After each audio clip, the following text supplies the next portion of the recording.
The air in the room smelled like antiseptic and betrayal. Soft beeping from the heart monitor punctuated the silence. Tubes ran from Vanessa Moore's arms like lifelines or leashes. She lay still, her body too heavy to move, her eyes frozen, wide open, blank, unblinking, or so they thought. The neurologist had called it conversion disorder, stress-induced blindness, hysterical, they said, as if trauma needed a better excuse to break a woman outside. Lagos buzzed with life, street vendors shouting, cars honking, a city that never asked permission to keep moving. But inside this hospital room, glass-walled, sunlit, and had stopped. Darren paced like a man in a waiting room, but not like one waiting for hope. No, he moved with the twitchy energy of a man trapped by inconvenience. He scrolled through his phone, fired off a text, then sighed. Long and theatrical. Vanessa saw none of it. Technically, he stopped beside the window, gazing out at the city. Skyline, as though it might offer an answer he hadn't asked for yet. Then, in a voice low enough, he must have thought she couldn't hear, he said it.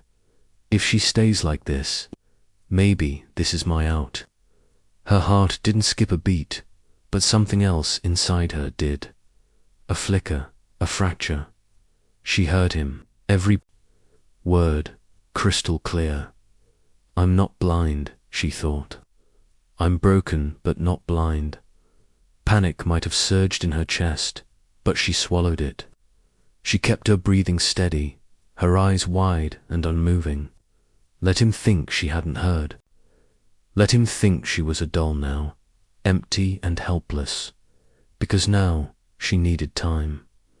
This wasn't an accident, not just a stress response. Somewhere between her last boardroom pitch and the fight they'd had in the car, somewhere between her rising career and his unraveling confidence, something had snapped. And now she lay in this white cage, while he walked round like a man already free. No more illusions. Her husband didn't love her. Her husband didn't care. And now he thought he had an out. Good, she thought, slowly letting her eyes flutter. Shut, feigning exhaustion. Let's see what you do with it. She would stay like this, not forever, just long enough to watch him, long enough to trap him, long enough to make sure he never walked away clean, because now she had a new project. Not an app, not a merger. Vanessa Moore had never believed in fairy tales. Born in the heat of Lagos to a single mother who worked 3 jobs and still came home with tired eyes and warm hands, Vanessa learned early that the world was not kind. 2 women who waited to be rescued. Her mother died when Vanessa was 17, leaving behind an old laptop, a box of second-hand books, and the kind of hunger that either broke you or made you invincible. Vanessa chose the latter. By 30, she had built a billion-naira cybersecurity empire from scratch. Secure, a fortress of code and innovation protecting everyone from banks to governments. She was admired, respected, envied, but never known to most. Vanessa appeared. Calm, composed, a woman with a sharp mind and unreadable eyes. She was reserved by nature and calculated by necessity, a master strategist in both boardrooms and life. Emotional intelligence was her greatest weapon. She read people better than they read themselves. But beneath the polished armor of success was an aching loneliness. She had no siblings, no close friends, no real home outside the glass towers of her company. Her personal life was a series of empty spaces until Darren. 6 years ago, Darren Moore had entered her life like a promise. He was charming, with the kind of confidence that drew people in before they had time to think. At the time, he was a struggling business consultant with more charisma than clients. Vanessa, who had always been drawn to problems she could solve, fell fast. And Darren made it easy. He listened, laughed at all the right moments, made her feel like a woman, not just a CEO. It felt real. Maybe it was, once. She had believed in him enough to fund his consultancy, reshape his image, and build him into the man the world now saw. And maybe that had been her mistake. In recent years, Darren had changed. The warmth cooled, the laughter faded, conversations became clipped, his absences frequent. He traveled often under vague pretenses, always claiming to be managing business, yet his phone was a fortress she couldn't breach. He was distant, distracted, and for the past 6 months, completely disinterested in intimacy. She asked questions, gently at first, then less so. He offered excuses that never quite added up. Still, she said nothing. She watched, waited. The silence between them stretched like a crack in glass. Then came the fainting spell. She'd collapsed in her office during a high-stakes negotiation, waking up hours later in a private hospital suite, her vision gone. The doctors used words like psychosomatic and stress response, their tone equal parts gentle and condescending. But Vanessa knew it wasn't madness, it was her body's final act of rebellion. Her life, once a fortress, had become a cage. And as she lay in that hospital bed, motionless, her eyes wide open but unseeing, she heard Darren's voice, cold, measured, unguarded. If she stays like this, maybe this is my out. That was the moment everything changed. Vanessa didn't move, didn't speak, but something inside her came alive. She could see, but she chose not to. For the first time, Darren had shown her exactly who he was, and she intended to let him keep thinking she was blind, let him perform his guilt, let him feel free. She wanted to know what a man did when he thought his wife could no longer see him. Upon discharge, Vanessa returned home, escorted by Darren's show of concern and a private nurse she didn't ask for. But it was the next decision that unsettled her most. Darren insisted she needed more help. Someone full-time, he said, to handle the things you can't. A young woman named Melanie arrived 3 days later, early 20s, pretty, overly helpful, oddly familiar. She moved through the house like she already knew its corners, already knew him. Vanessa couldn't place it at first, but her instincts always, her sharpest gift screamed, something was off. Melanie's voice was too soft, her movements too polished, too comfortable around Darren. The way he looked at her when he thought Vanessa wasn't paying attention told her everything she needed to know, so she kept her silence. Let them think they were safe. Let Darren believe he was free to show his true face, because Vanessa wasn't done. She was gathering evidence, watching through her blindness, and the woman who had built an empire from the ashes of her childhood wasn't about to let it burn without a fight. This wasn't the end. This was surveillance. This was war.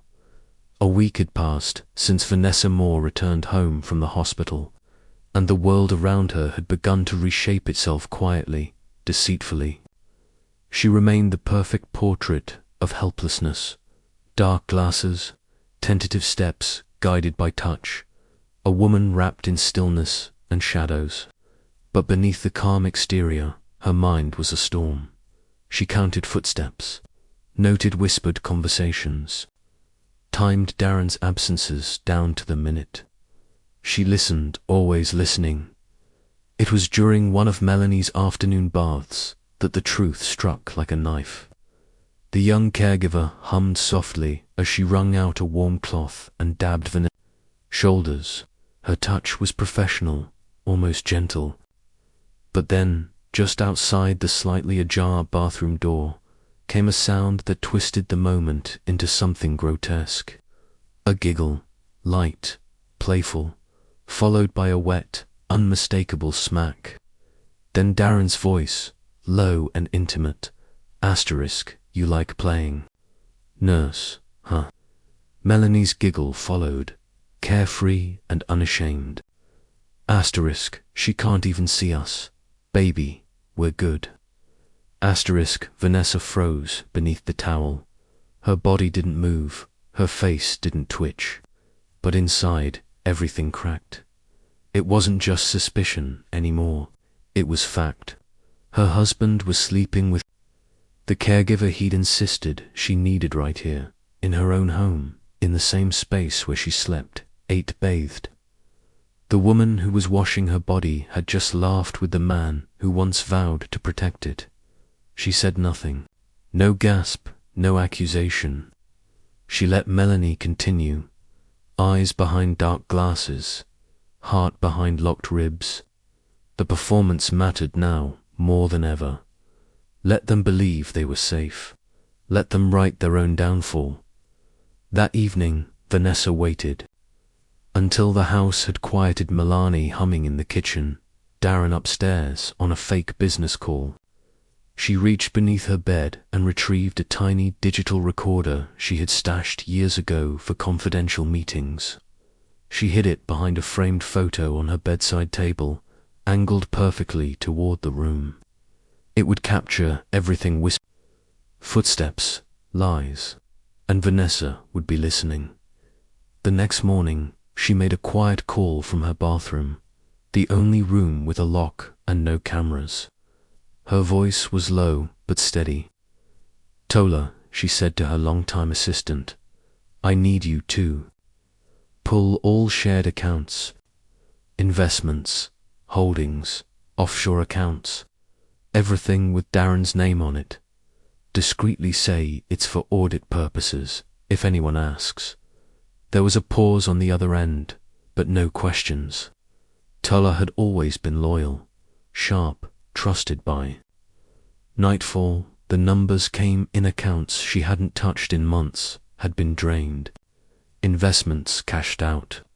Large wire transfers made to untraceable names. Darren had been preparing to leave. Worse, he was planning to leave rich, with her money. It wasn't just adultery, it was betrayal of the deepest kind. A coordinated theft of her body, her trust, and now her empire. Vanessa didn't cry. She didn't scream. Her pain had hardened into something colder, sharper. This wasn't just about heartbreak anymore. It was about strategy, retaliation. She hadn't built a billion-naira empire by being emotional. She had done it by watching patterns, identifying weaknesses, striking only when the odds were perfect. And now, Darren and Melanie were the next data points. Their patterns were forming, their weaknesses were showing. And Vanessa was no longer the blind woman in the room. She was the predator in disguise. Each night, after the lights dimmed and silence swept through the house like a cold tide, Vanessa Moore lay still in her bed, her face slack, eyes closed beneath her dark glasses, but her ears were wide open. Hidden behind the photo on her nightstand, the recorder picked up every word that passed through their lips. And what Vanessa heard each night drained the last remnants of love from her veins. Darren and Melanie, once shadows of suspicion, now revealed themselves in full color. The laughter was cruel, filled with the arrogance of people convinced they were smarter than everyone else.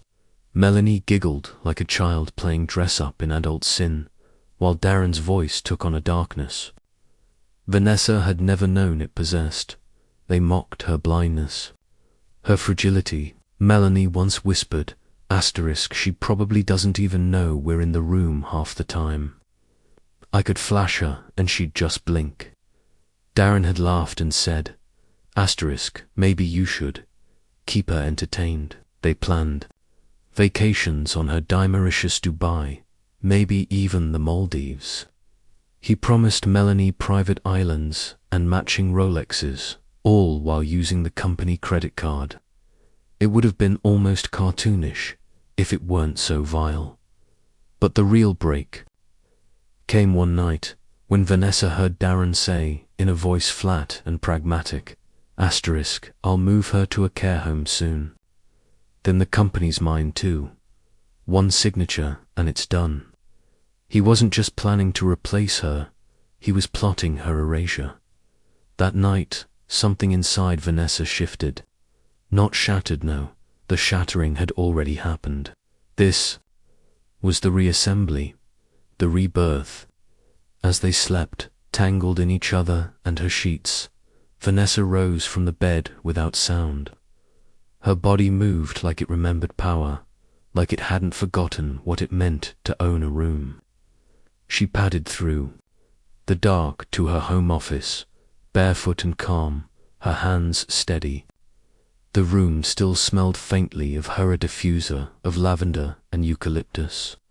A framed award from the Chamber of Commerce, the quiet hum of her encrypted server. She turned on her laptop, removed her glasses, and stared into the screen with sharp, lucid eyes. Within minutes, she began to dismantle everything Darren thought he controlled. She changed every password from the company servers to the household accounts. She revoked the power of attorney he'd forged while she was hospitalized, filing the correction with her attorneys under urgent status. She rerouted funds from joint accounts to a series of trust-controlled safes he didn't even know existed. She contacted her board's legal counsel through a secure proxy, flagging activity that would trigger a full audit within the week. Then, with cold precision, she recorded a video on her webcam. No makeup, no pretense, just Vanessa Moore, clear-eyed and deliberate.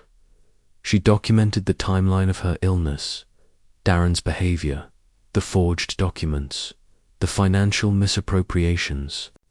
She spoke slowly, enunciating every word like it was evidence.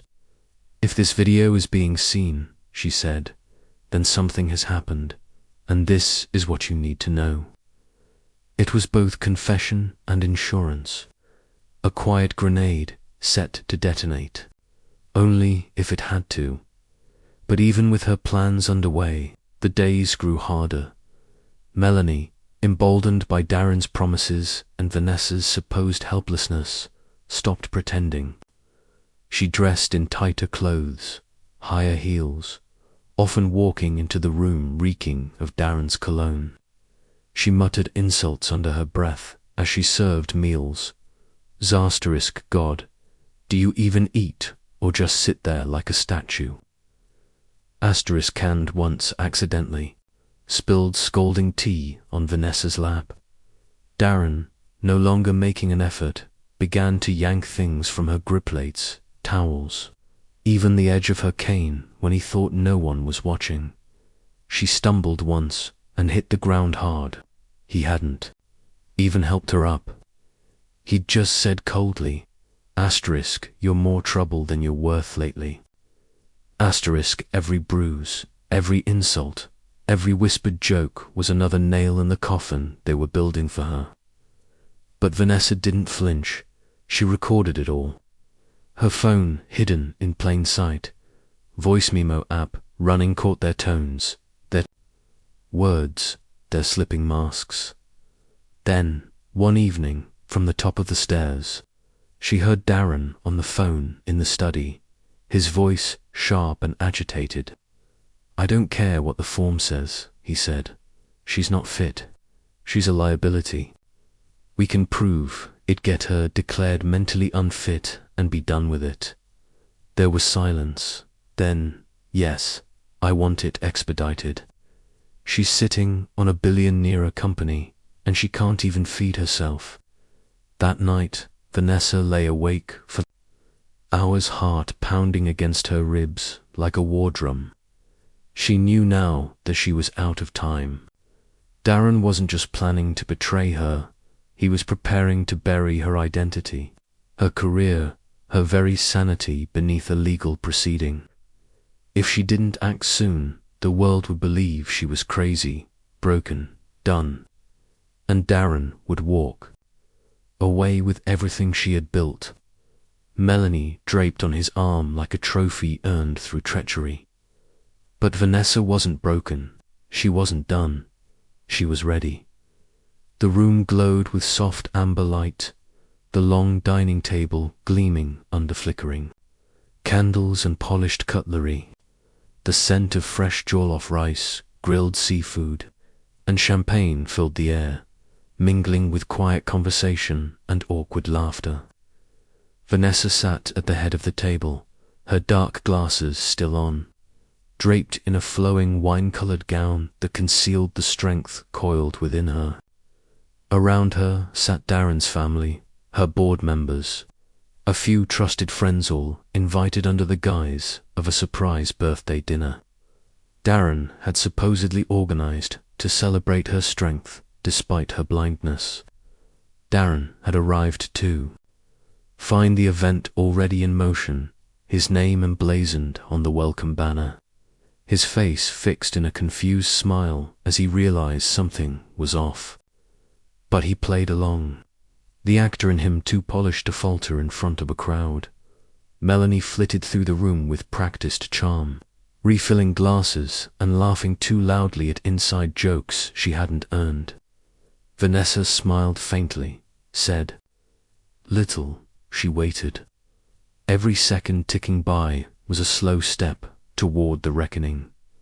Midway through dinner, just as the main course was being cleared, Vanessa rose slightly and said, "Before dessert, I just want to share something. A little message for my loved ones." She tapped her phone under the table, connecting it to the Bluetooth speaker that played soft jazz in the background.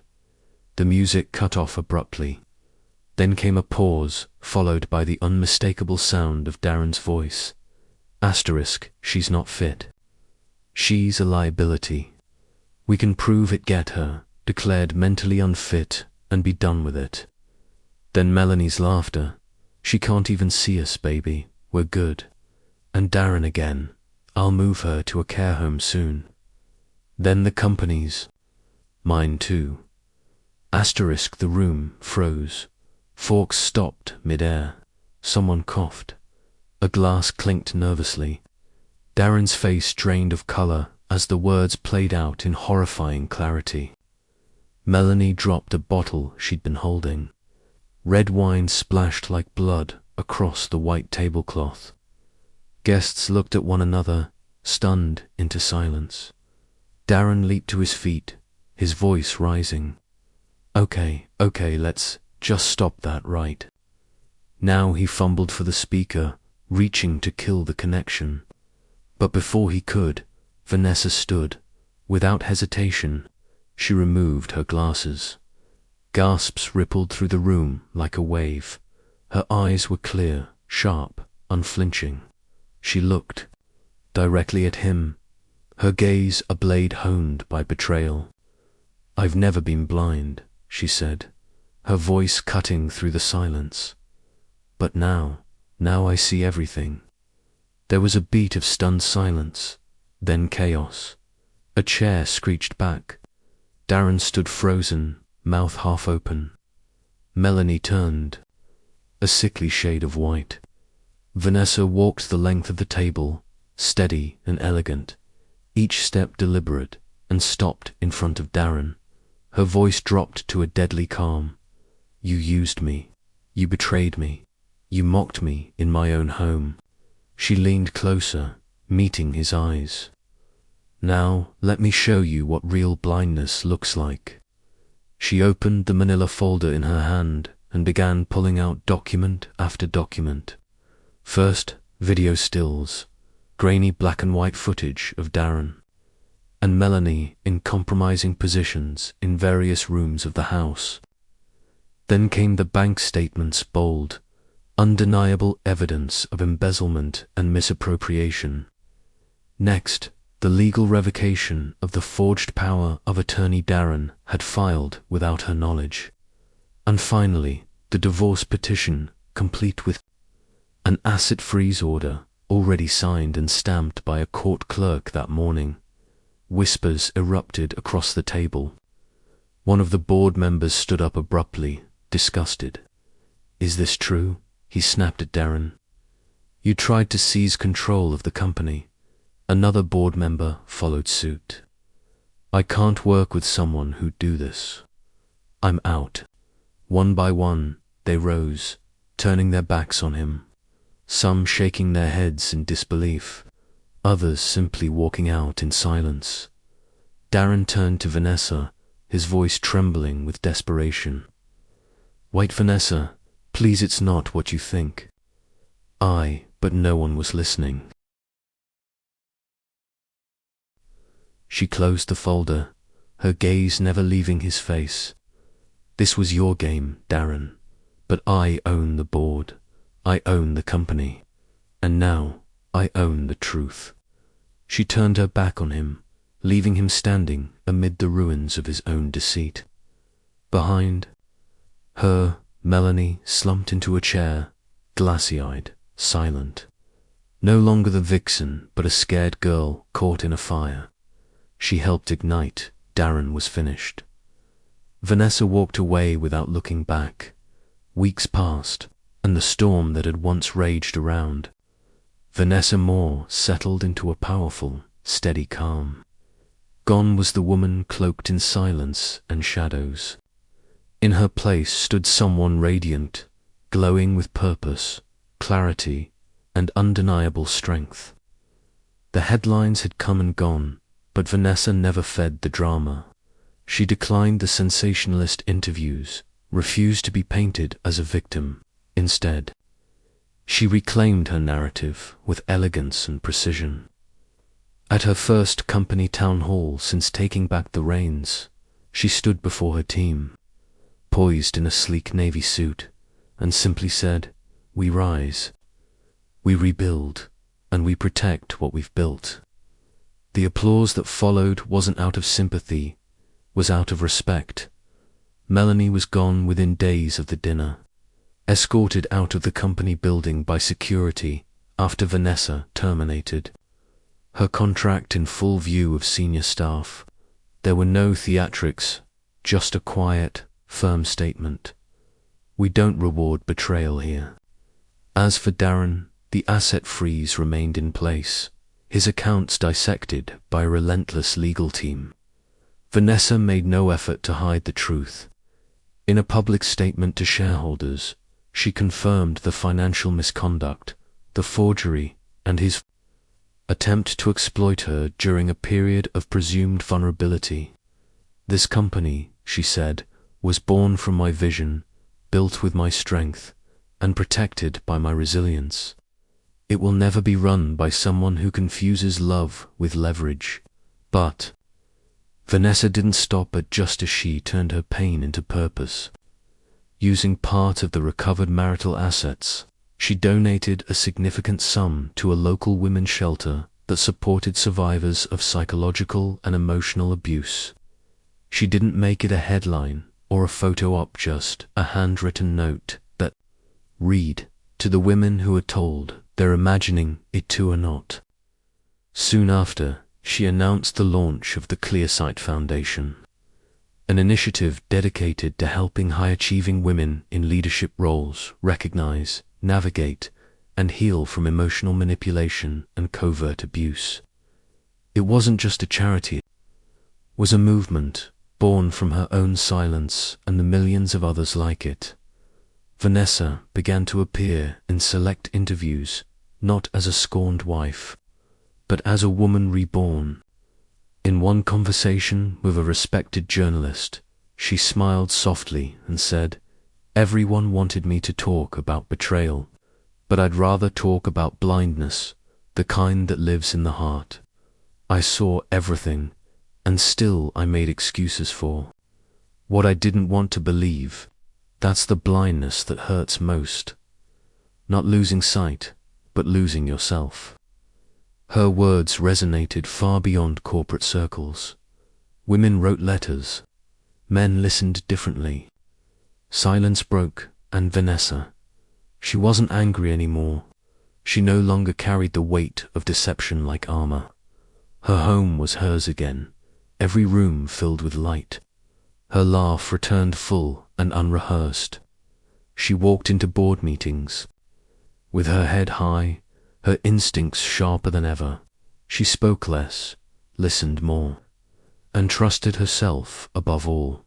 She hadn't just survived the worst chapter of her life. She had authored its ending and rewritten her beginning. Vanessa Moore was no longer hiding. She was free. The cemetery was quiet, bathed in the soft golden light of late afternoon. The air held that stillness that only comes after a storm, the kind that feels sacred, like the world is finally listening. Vanessa stood alone before the modest headstone, her fingers gently brushing the carved name of the woman who had raised her with fierce love and quiet wisdom. Her tailored coat fluttered slightly in the breeze, but she didn't move. She just stood there, grounded, whole. "Mama," she said softly, her voice barely above a whisper, "I see now why you always said silence is louder than shouting." Her lips curled into a faint, wistful smile as she knelt to place a single white rose at the base of the stone. The petals were full and open just like her. Behind her, soft footsteps approached. Her assistant stopped a respectful distance away, then stepped forward and handed her a manila envelope. Vanessa took it without a word, opened it, and looked down at the document inside. The final divorce decree. Clean, official, done. She pulled a pen from her bag, signed with a steady hand, and exhaled a deep, satisfying breath that seemed to empty the weight of years from her chest. No anger, no sadness, just peace. She looked up at the sky and for a long moment said nothing. She didn't need to. Later, in a video that would go viral across platforms and screens, Vanessa's voice played over a slow montage of her walking through a sunlit park, of her standing tall at a conference, of her laughing with women at the foundation. Her voice was calm, certain, and resonant. "I pretended to be blind to test his love, but I didn't just open my eyes, opened my life, and now," she paused, and the screen faded to white, "I finally see what I deserve."